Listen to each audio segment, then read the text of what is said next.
شروع اللہ تبارک و تعالی کے نام سے جو بڑا مہربان نہایت رحم کرنے والا ہے۔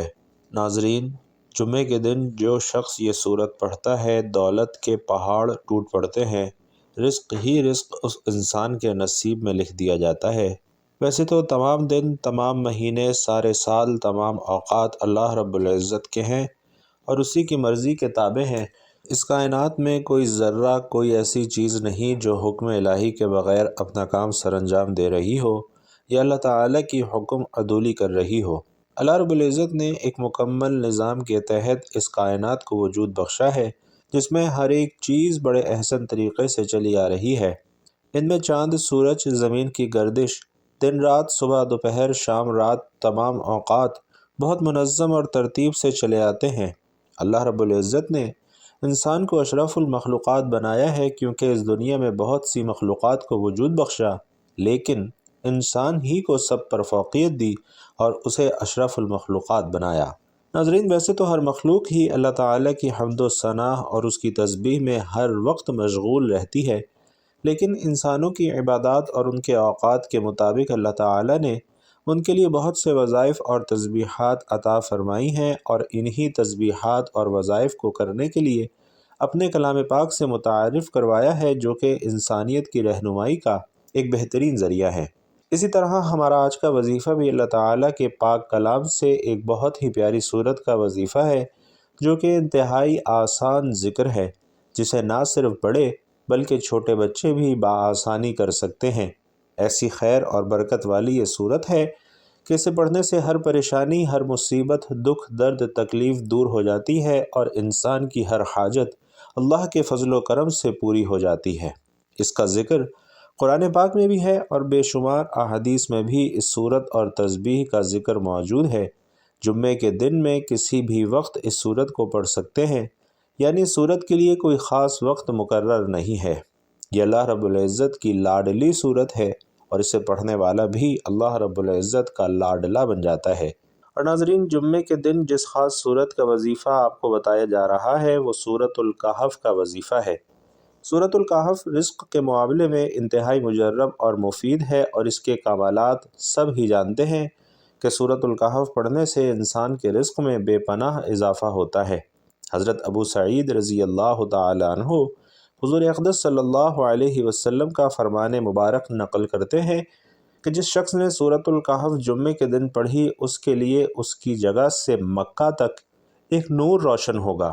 رسول علیہ السلام نے فرمایا کہ جس نے جمعے کے دن سورۃ الکہف پڑھی، اس کے لیے 2 جمعوں کے درمیان نور روشن ہو جاتا ہے۔ اور ابن عمر رضی اللہ تعالیٰ عنہ بیان کرتے ہیں کہ رسول اکرم صلی اللہ علیہ وسلم نے فرمایا کہ جس نے جمعے کے دن سورۃ الکہف پڑھی، اس کے قدموں کے نیچے سے لے کر آسمان تک نور پیدا ہوتا ہے، جو قیامت کے دن اس کے لیے روشن ہوگا، اور ان دونوں جمعوں کے درمیان والے گناہ معاف کر دیے جائیں گے۔ ناظرین، اشفاق احمد ایک بہت بڑے ادیب اور مفکر گزرے ہیں۔ وہ کہتے ہیں کہ کبھی بھی کسی بھی انسان کی طرف سے اپنی ناقدری پر اداس نہ ہوا کرو، کیونکہ قدر و قیمت کا تعین ہمیشہ وقت کرتا ہے اور درجات اوپر متعین ہوتے ہیں۔ اگر انسانی رویوں میں الجھو گے تو زندگی بھر الجھ کر رہ جاؤ گے۔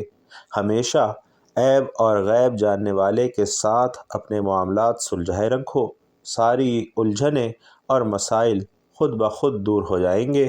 ہمیشہ اللہ رب العزت پر توکل رکھنا چاہیے، اسی پر ایمان رکھیں تو انشاءاللہ آپ کے سارے مسائل حل ہو جائیں گے۔ امام غزالی رحمۃ اللہ علیہ کے پاس ایک شخص آتا ہے اور کہتا ہے، حضرت مجھے فلاں مسئلہ ہے اور میں بے حد پریشان ہوں۔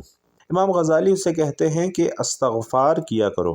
کچھ دیر بعد ایک اور شخص حاضر ہوا اور اپنا کوئی اور مسئلہ بیان کیا تو آپ نے اسے بھی کہا کہ استغفار کیا کرو۔ پھر ایک تیسرا شخص حاضر ہوا اور اپنی پریشانی اور مصیبت کا حل دریافت کیا تو آپ نے اسے بھی کہا کہ استغفار کیا کرو۔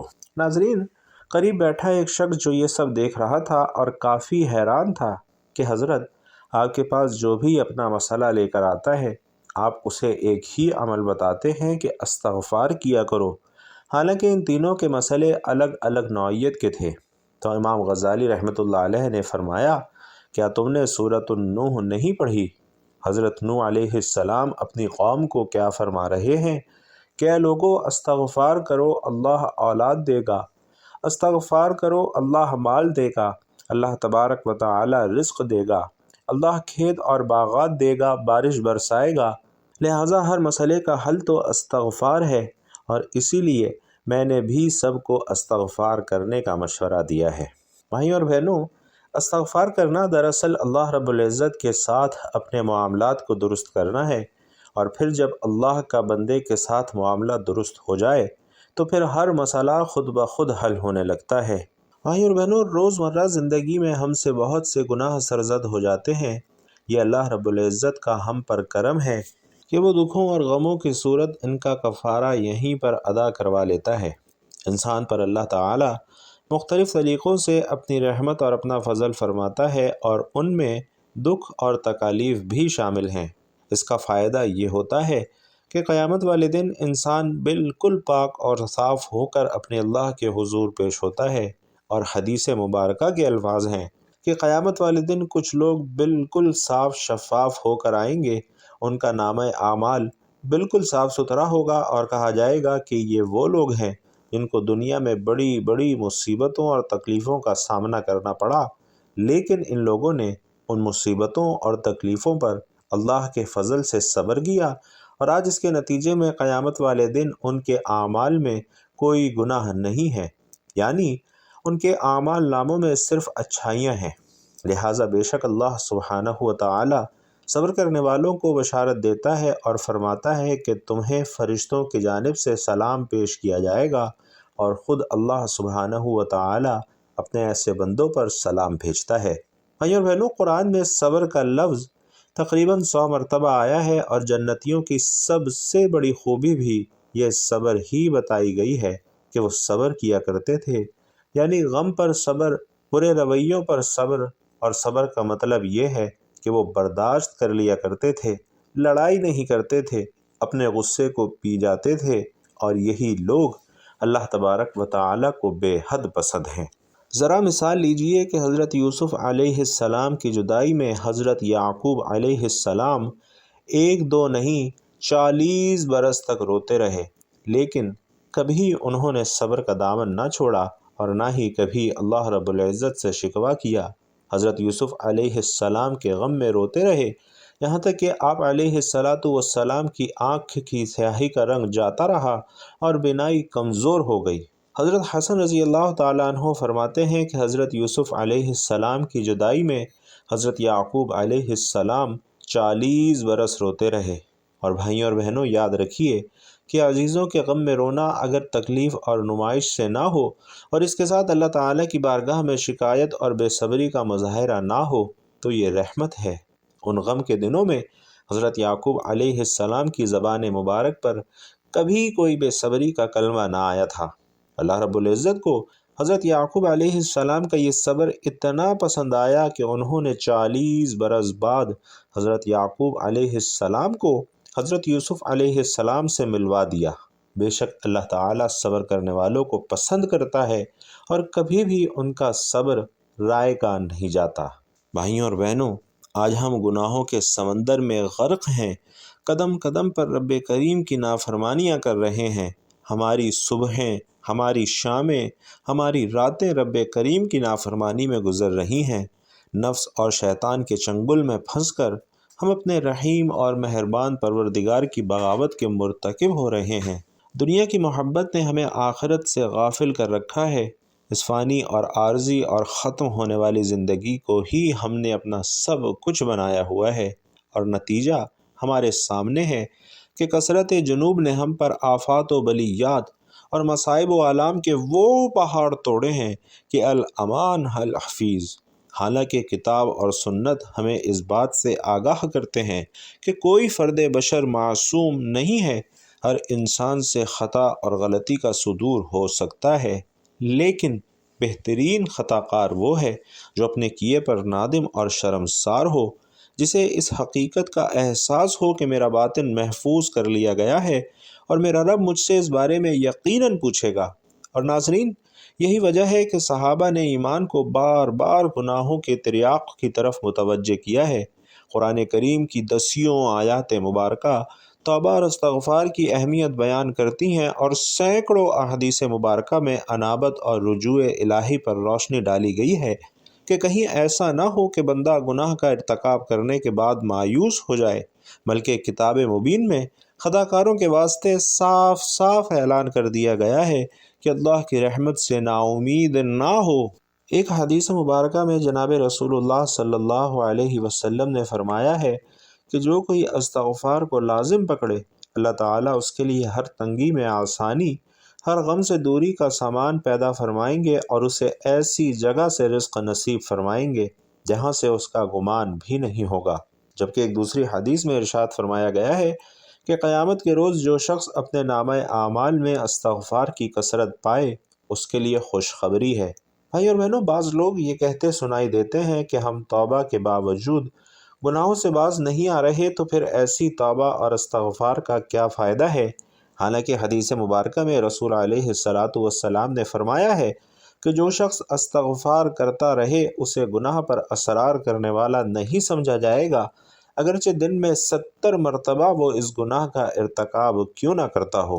اور مذکورہ حدیث مبارکہ کی تشریح میں حضرات علماء کرام فرماتے ہیں کہ گناہ پر اصرار کرنے والا وہ ہے جو استغفار نہ کرے اور گناہ پر شرمندہ بھی نہ ہو۔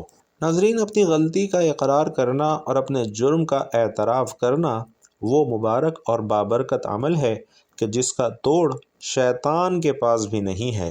امام اوزاعی رحمۃ اللہ علیہ فرماتے ہیں کہ ابلیس نے اپنے چیلوں سے کہا کہ تم انسانوں کو کس طرح گمراہ کرتے ہو؟ وہ کہنے لگے کہ ہم ہر طریقے سے انہیں گمراہ کرتے ہیں۔ ابلیس نے جواب میں پوچھا کہ استغفار کے بارے میں بھی تم نے انہیں گمراہ کیا ہے؟ تو یہ سن کر ابلیسی چیلوں نے کہا کہ استغفار تو وہ عمل ہے جو توحید باری تعالیٰ کے ساتھ جڑا ہوا ہے، اس پر ہمارا زور کیسے چل سکتا ہے؟ تو ابلیس نے کہا کہ میں انسانوں کے درمیان ایسی چیز پھیلاؤں گا جس پر انہیں استغفار کرنے کی نوبت نہیں آئے گی۔ اور امام اوزاعی رحمۃ اللہ علیہ فرماتے ہیں کہ شیطان نے انسانوں میں خواہشات اور تمناؤں کو پھیلایا جسے کوئی گناہ ہی نہیں سمجھتا، اور پھر اس پر استغفار بھی نہیں کر پاتا۔ رسول کریم صلی اللہ علیہ وسلم کا فرمان ہے کہ اللہ تعالیٰ جب جنت میں نیک بندے کے درجے کو بلند فرمائے گا تو بندہ عرض کرے گا کہ پروردگار، یہ مرتبہ مجھے کیسے ملا؟ تو اللہ تعالیٰ فرمائے گا کہ تمہارے لیے تمہارے بچوں کے استغفار کی سبب۔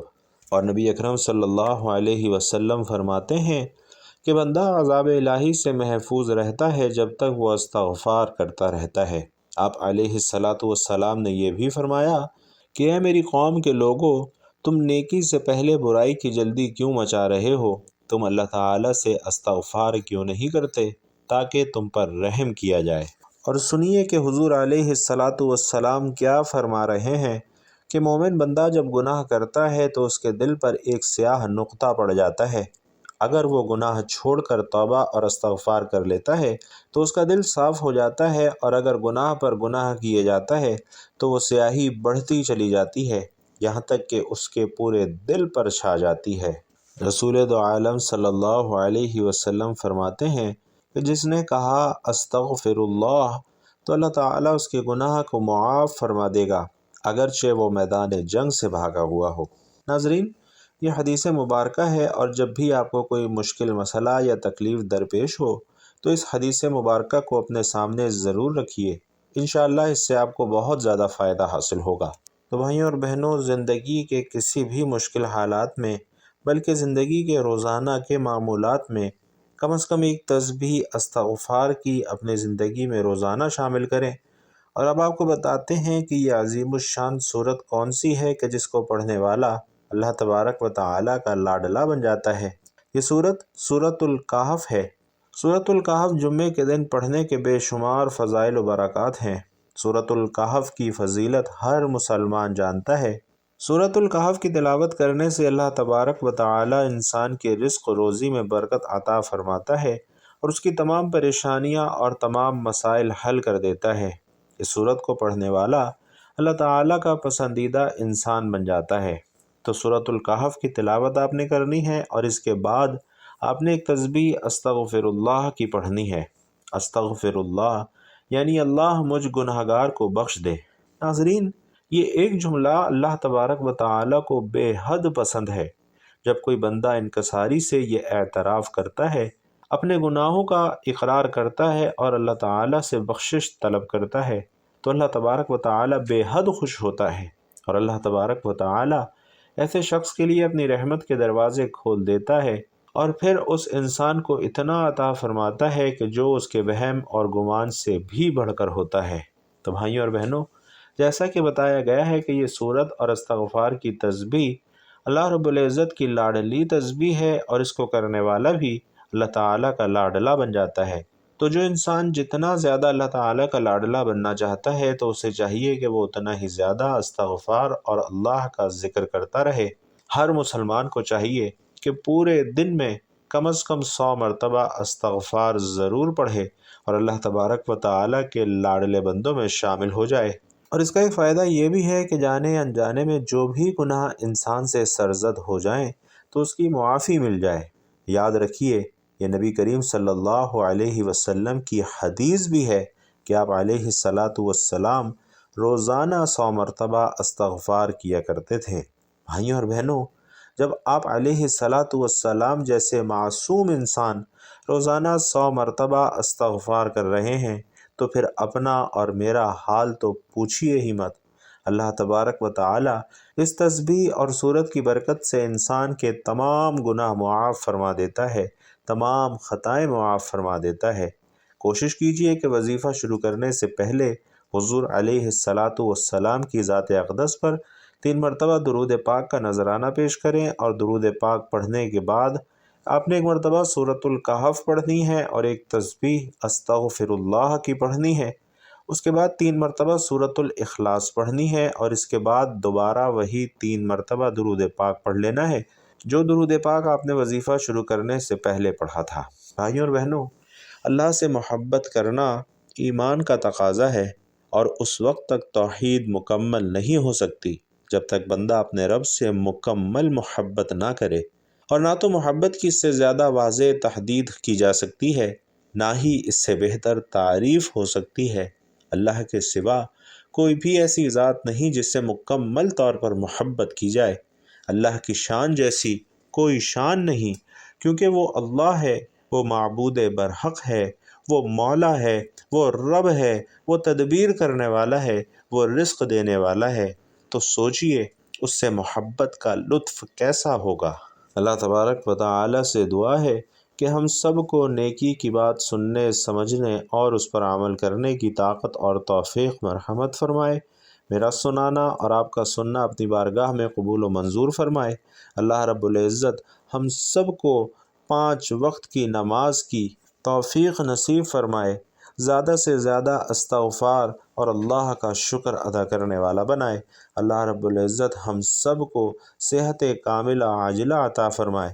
اللہ رب العزت تمام قرض داروں کا قرض ادا کروائے۔ اللہ رب العزت تمام پریشان حالوں کی پریشانیوں کو دور فرمائے۔ اللہ رب العزت تمام تنگ دستوں کی تنگ دستیوں کو دور فرمائے۔